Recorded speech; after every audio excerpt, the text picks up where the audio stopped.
السلام علیکم ورحمۃ اللہ وبرکاتہ۔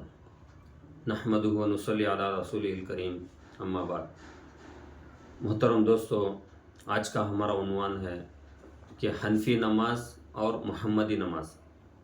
یہ حنفی نماز کیا ہے اور محمدی نماز کیا ہے، اس کے تعلق سے آج ہم جاننے کی کوشش کریں گے کہ آج کل جو ہے ہمارے نوجوانوں کو کچھ ایسے ساتھی ملتے ہیں جو مساجد کو آنا جانا ہے، جن کا جو دین پر چلنے کی کوشش کر رہے ہیں، ایسے نوجوانوں کو مل کر جو ہے یہ ایک دماغ میں شک پیدا کرنے کی کوشش کرتے ہیں کہ تمہاری نماز حنفی نماز ہے یا محمدی نماز ہے۔ ظاہر سی بات ہے کہ ایک آدمی جو ہے، جو ایمان والا ہے، جو اللہ تعالیٰ کے احکامات کو پورا کرنا چاہتا ہے، اللہ کے نبی صلی اللہ علیہ وسلم کے طریقوں پر چلنا چاہتا ہے، وہ یہی کہے گا کہ ہم کو تو اللہ نے حکم دیا ہے اطیعوا اللہ و اطیعوا الرسول، ہم محمد صلی اللہ علیہ وسلم کی نماز کو ترجیح دیں گے۔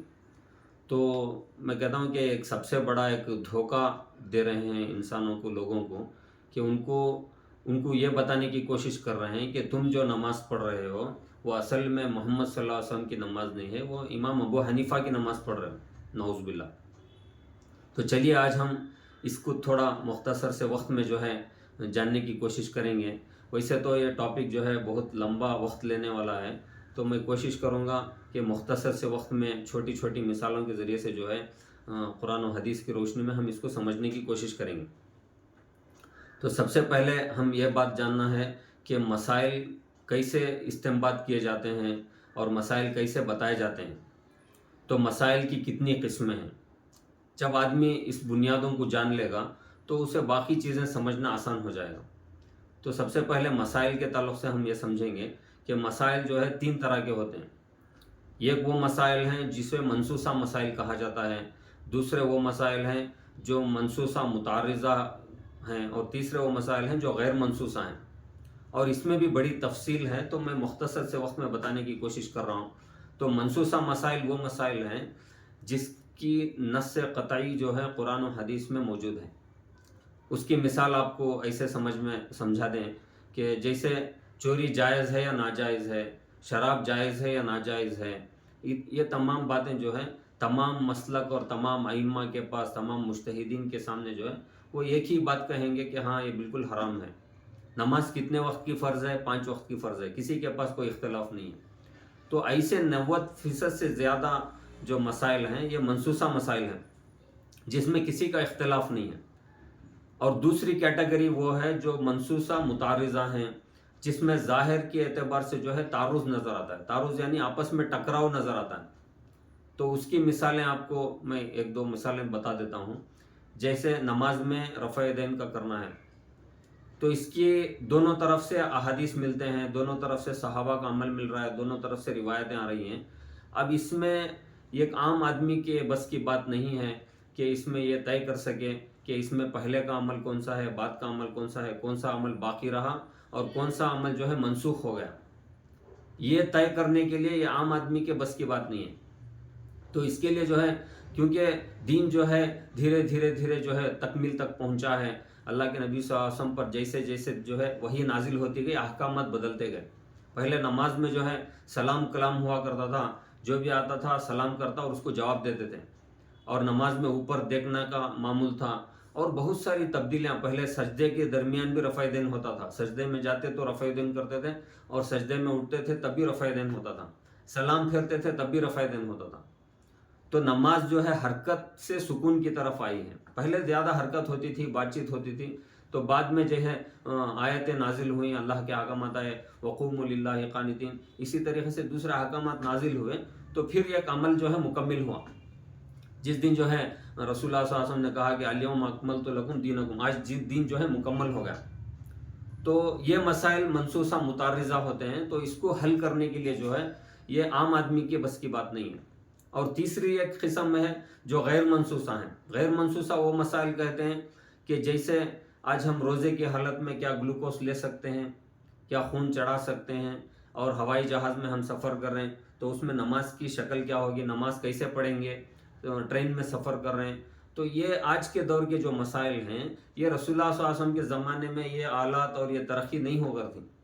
تو اللہ تعالیٰ نے اسلام کو ایک ایسا فلیکسیبل بنایا، قیامت تک کے لیے بنایا، تو اس میں ہر ایک چیز ہمیشہ آدمی دین پر عمل کر سکتا ہے، اس کے لیے کوئی حد مقرر نہیں ہے۔ اللہ تعالیٰ نے اس اختیار کو جو ہے مجتہدین کے حوالے کر دیا، مفتیان اکرام کے حوالے کر دیا کہ تمہیں جو بھی مسائل درپیش ہوں گے تو سب سے پہلے تمہیں قرآن اور احادیث میں دیکھیں گے، اگر وہاں پر اس کی وضاحت ہمیں سیدھے سیدھے نہیں مل رہی ہے، غیر منصوصہ ہیں یا منصوصہ تو ہیں، نص قطعی موجود ہے مگر اس میں ظاہر کے اعتبار سے جو ہے ٹکراؤ نظر آ رہا ہے، تو اس کا اختیار جو ہے اللہ تعالیٰ مجتہدین کو دے دیا۔ صحیح مسلم میں اور بخاری شریف میں حدیث موجود ہے کہ جب مجتہد جو ہے محنت کر کر ایک مسئلے کو حل کرنے کی کوشش کرتا ہے اور اگر وہ حل کرنے کے بعد اگر صحیح نتیجے پر پہنچ گیا تو اس کو 2 اجر ہے، اگر وہ حل کرنے کے بعد جو ہے اگر اس سے غلطی ہو گئی اور غلط نتیجے پر پہنچ گیا تب بھی اسے گناہ نہیں ہے، اس کو 1 اجر ملے گا، کیونکہ وہ اس کا قابل آدمی ہے، وہ مجتہد ہے، اس کو وہ مسئلے کو حل کرنے کی کوشش کیا ہے۔ تو اس کی مثال میں آپ کو ہمیں آسانی کے ساتھ اگر سمجھنا ہو تو ہمارے دور کی چیزوں سے ہم لے لیں گے کہ جیسے ایک سپریم کورٹ کا جج ہوتا ہے، سپریم کورٹ کے ججز جتنے بھی ہیں وہ تمام ججز جو ہے فیصلہ کریں گے اسی کانسٹیٹیوشن کو پڑھ کر اور اسی کانسٹیٹیوشن کے حدود میں رہتے ہوئے فیصلہ کریں گے اور اسی کو دیکھ کر فیصلہ کریں گے، وہی کالج پڑھے ہیں، وہی سلیبس ہے، سب کچھ وہی ہے ان کا، مگر مسئلے کو سمجھنے میں آپس میں 2 رائے بن جاتی ہیں ایسے مسائل میں جس میں وضاحت نہیں ہے، اس کا انٹرپریٹیشن جو ہے ایسے بھی ہو سکتا ہے، ایسے بھی ہو سکتا ہے۔ تو ایسے مسائل میں کبھی 5 ججز کی بینچ بیٹھ کر ہے تو 2 ججز کی ایک رائے ہو جاتی ہے اور 3 ججز کی ایک رائے ہو جاتی ہے، مگر سب کو تنخواہ بھی ملتی ہے اور سب کے جو ججمنٹ کی ویلیو بھی ہے اور سب کو باقاعدہ ان کی تنخواہ بھی ملتی ہے۔ ہاں اگر ان کا فیصلہ صحیح ہے اور بعد میں جو ہے معلوم پڑا کہ انہوں نے صحیح فیصلہ لیا تھا تو ان کی ترقی بھی ہوتی ہے۔ اسی طرح ڈاکٹروں کا بھی مسئلہ ہے کہ ہم ڈاکٹر کے پاس جاتے ہیں، ایک آدمی جو ہے پیٹ میں درد یا سر درد کا مسئلہ لے کر جاتا ہے تو ایک ڈاکٹر کے پاس جائے گا تو وہ کہے گا کہ تمہیں جو ہے اسکیننگ وغیرہ کوئی اس کی ضرورت نہیں ہے، فی الحال یہ دوائی لے لو، پھر 8 دن 4-5 دن کھانے کے بعد دیکھیں گے۔ دوسرا ڈاکٹر دیکھ کر بولے گا کہ نہیں دیکھو بہتر ہے تم ایک اسکین کرا لو، ایک ایکس رے اسکیننگ کر کر جو ہے پھر ہم اس مسئلے کو حل کریں گے، اور دوائی بھی اس کی بدل کر دیتا ہے۔ تو دونوں ایک ہی میڈیکل سے پڑھے ہوئے ہیں، دونوں کی جو ہے ایک ہی کالج ہے، وہی MBBS کی کتابیں ہیں، سب کچھ وہی ہے، مگر مسئلے کو سمجھ کر جو ہے علاج کرنے میں دونوں کی رائے مختلف ہو جاتی ہیں۔ تو وہاں کوئی یہ نہیں کہتا کہ جج کو جو ہے تم ابھی ایک آدمی کو جا کر یہ سوال کریں کہ تم جو ہے جج کی بات کو مانو گے یا کانسٹیٹیوشن کی بات کو مانو گے، یا قرآن یا کانسٹیٹیوشن آف انڈیا کی بات کو مانو گے یا سپریم کورٹ کے ججز کی بات کو مانو گے، تو یہ سوال ہی باطل ہے، کیونکہ سپریم کورٹس کے ججز کا کام یہ ہے، ہائی کورٹ کے ججز کا کام یہ ہے کہ اس کانسٹیٹیوشن کو پڑھے ہوئے ہیں، وہ سمجھ کر اس کو صحیح طریقے سے انٹرپریٹ کرتے ہیں اور اس کو جو ہے صحیح طریقے سے سمجھانے کی کوشش کرتے ہیں۔ تو ہمیں جو ہے یہ سوال ہی باطل ہے کہ ہم آدمی کو سوال کریں کہ تم جو ہے محمدی نماز پڑھتے ہیں یا حنفی نماز پڑھتے ہیں۔ اب ہو گئے 3 طرح کے مسائل کے بارے میں ہم نے تھوڑا سمجھ لیا کہ منصوصہ مسائل کون سے ہیں اور غیر منصوصہ مسائل کون سے ہیں اور منصوصہ متعارضہ مسائل کون سے ہیں۔ اب ہمیں جو ہے اب باری اس کی آتی ہے کہ 90% سے زیادہ مسائل جو ہیں اس میں کسی مجتہد کی ضرورت نہیں پڑتی، کسی تقلید کی ضرورت نہیں پڑتی۔ وہ مسائل جس میں تعارض ہے یا غیر منصوصہ ہیں تو اس میں جو ہے آدمی کو مجتہد کی ضرورت پڑتی ہے۔ اب ہم ائمہ کا کام یہ رہا، امام ابو حنیفہ ہو یا امام شافعی ہو رحم اللہ، اور اسی طریقے سے جو ہے دوسرے ائمہ جتنے بھی مفتیان اکرام مجتہدین گزرے ہیں، تو انہوں نے اس بات کی کوشش کی کہ ہمیں جو ہے ان مسائل کو حل کیا جائے۔ تو حنفی چاہے حنفی ہو، چاہے شافعی ہو، چاہے مالکی ہو، وہ ہرگز اس کا مطلب یہ نہیں ہے کہ وہ امام ابو حنیفہ رحمۃ اللہ علیہ ان کی نماز پڑھ رہے ہیں یا امام شافعی رحمۃ اللہ علیہ کی نماز پڑھ رہے ہیں، یہ سراسر بہتان ہے۔ ان کے پاس بھی سارے دلائل موجود ہیں، وہ مجتہد اجتہاد کرنے کے بعد جو ہے ایسے ہی نہیں ہے، ان کی سالوں سے صدیوں سے جو ہے بعد کے علماء نے ریسرچ کی ہے کہ فلاں مسئلہ انہوں نے کہاں سے لیا ہے۔ اگر امام ابو حنیفہ رحمۃ اللہ علیہ اگر یہ مسئلہ ان کا اس کتاب میں موجود ہے تو یہ مسئلہ وہ کہاں سے بتائیں؟ علماء نے اس کی ریسرچ کی ہے، صدیوں سے جا کر اس کی ریسرچ ہوئی، اس کے پیچھے تحقیق ہوئی، پھر جا کر ایک بڑی تعداد دنیا میں جو ہے جس میں ہزاروں کے مدارس ہیں، لاکھوں کے علماء ہیں، ان کے ماننے والے بہت سارے موجود ہیں۔ تو اس کا مطلب ہرگز یہ نہیں ہے کہ وہ حنفی نماز پڑھتے ہیں. ہاں ان کی نسبت اس لیے ہو جاتی ہے حنفیت کی کیونکہ جو ڈاکٹر یا جو عالم جس مدرسے سے فارغ ہو کر آتا ہے تو اس کو مدرسے کا ٹائٹل لگ جاتا ہے. جیسے کوئی عمری ہے، کوئی قاسمی ہے، کوئی جو ہے ندوی ہے، تو کیا وہ ان کی کوئی الگ شریعت ہے کیا؟ یہ سوالی باطل. اگر کوئی کہے کہ تم ندوی علم بتاتے ہو یا قرآن حدیث کا علم بتاتے ہو تو یہ سوالی باطل ہے. تو اس کے لیے جو ہے ہمیں اس بات کو سمجھ لیں کہ کوئی محمدی نماز، حنفی نماز الگ سے نہیں ہے. نماز سب کی ایک ہی ہے. ہاں ان مسائل میں اختلاف ہو جاتا ہے جو مسائل میں حل کرنے کے لیے مجتہدین جو ہے اپنی رائے کو اختیار کرتے ہیں. ہاں اس کو اللہ نے بھی معاف کر دیا. جیسے آج ہمارے ساتھ بھی یہ معاملہ پیش آتا ہے کہ جو ہے ہم کہیں جنگل میں ہیں اور ہمیں نماز کا وقت ہو گیا اور قبلہ نہیں پہچان تک رہے. اب ہم قبلے کو کیسے پہچانیں؟ تو ہم کوشش، ہمارے پاس جو آلات ہیں، جو وسائل ہیں، اس کو رکھ کر ہم کوشش کریں گے سمجھنے کی. اگر ہم بعد میں ایک نتیجے پر پہنچ جائیں گے کہ ہاں ادھر قبلہ ہوگا، پھر ہم نماز پڑھ لی. اب نماز پڑھنے کے بعد معلوم ہوا کہ قبلہ ادھر نہیں تھا، دوسری طرف تھا، تب بھی وہ آدمی کو جو ہے ایک اجر تو مل گیا کیونکہ اس نے کوشش کی پہلے مسئلے کو سمجھنے کی، قبلے کو پہچاننے کی. اس کے پاس جو وسائل تھے وہ تمام لے کر اس نے کوشش کی، پھر جا کر بعد میں پتہ چلا کہ غلطیاں. تو اسی طریقے سے جو ہے مجتہدین کی خطا کو بھی اللہ تعالیٰ نے معاف کیا ہے. ان کو بجائے غلطی کے، گناہ کے، ان کو ایک اجر مل رہا ہے. تو اس کے لیے جو ہے آدمی، ہم لوگوں کو، عام لوگوں کو جو ہے کنفیوژن میں پڑنے کی ضرورت نہیں ہے.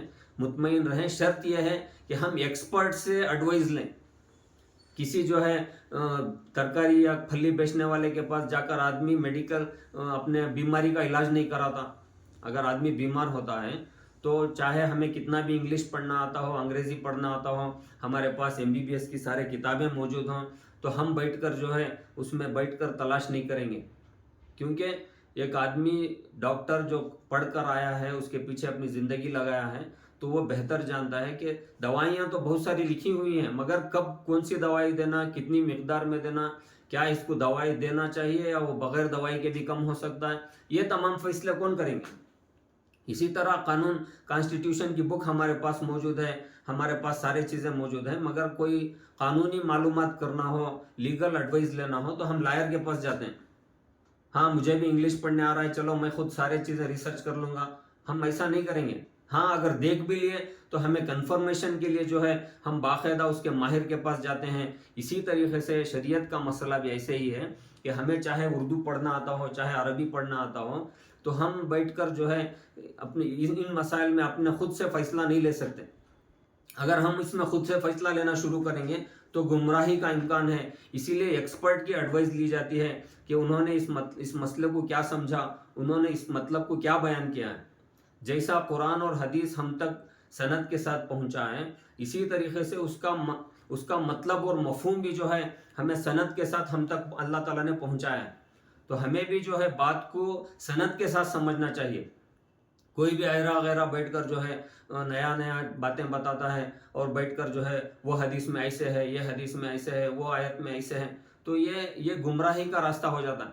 تو ہمیں یہ دیکھنا ہے کہ یہ اگر تشریح بیان کر رہے ہیں تو کس کی تشریح ہے، یہاں پر اس مطلب کو کون پہلے کے اسلاف نے لیا ہے، کس نے اس بات کو بتایا ہے. تو یہ جب ہم اس ایکسپرٹ سے بات کو لے رہے ہیں تو ہمیں یہ الزام لگایا جاتا ہے کہ یہ حنفی نماز پڑھ رہے ہیں. تو میں سمجھتا ہوں کہ ہمیں الحمدللہ مسئلہ سمجھ میں آ گیا ہے. اللہ تعالیٰ ہمیں اور بھی اچھے طریقے سے سمجھنے کی توفیق عطا فرمائے. تو یہ جو ہے میں ان لوگوں کو اس بات کی دعوت دینا چاہتا ہوں کہ برائے مہربانی جو ہے یہ شک پیدا کرنا آپ بند کر دیں، کیونکہ کوئی یہ مسئلہ ایسا نہیں ہے کہ جس کی جو ہے مضبوط دلیل موجود نہ ہو. الحمدللہ سارے مسائل نماز کے اندر کے ہوں، نماز سے باہر کے ہوں، تمام مسائل کی باقاعدہ مضبوط دلائل موجود ہیں. پھر جا کر جو ہے ایک بڑی امت کی جو ایک بڑی جماعت جو ہے اس پر عمل کر رہی ہے. اہل علم کی ایک بڑی جماعت گمراہی پر جمع نہیں ہو سکتی. یہ امت کی خصوصیت ہے. رسول اللہ صلی اللہ علیہ وسلم کا فرمان ہے کہ جو ہے اس میری امت کی بڑی جماعت جو ہے گمراہی پر جمع نہیں ہو سکتی. تو اللہ نے حفاظت کا ذمہ لیا ہے اس دین کا، تو ہمیں اتنا پریشان ہونے کی ضرورت نہیں ہے. ہاں ہمارے اعمال کو سدھاریں، معتبر علماء سے رجوع ہوں اور جو ہے معتبر ذرائع سے علم کو حاصل کریں. باقاعدہ طالب علم بن کر اگر ہم علم کو حاصل کریں گے تو ہمیں امید ہے کہ ہمیں جو ہے صحیح منزل مقصود تک پہنچیں گے۔ السلام علیکم ورحمۃ اللہ وبرکاتہ۔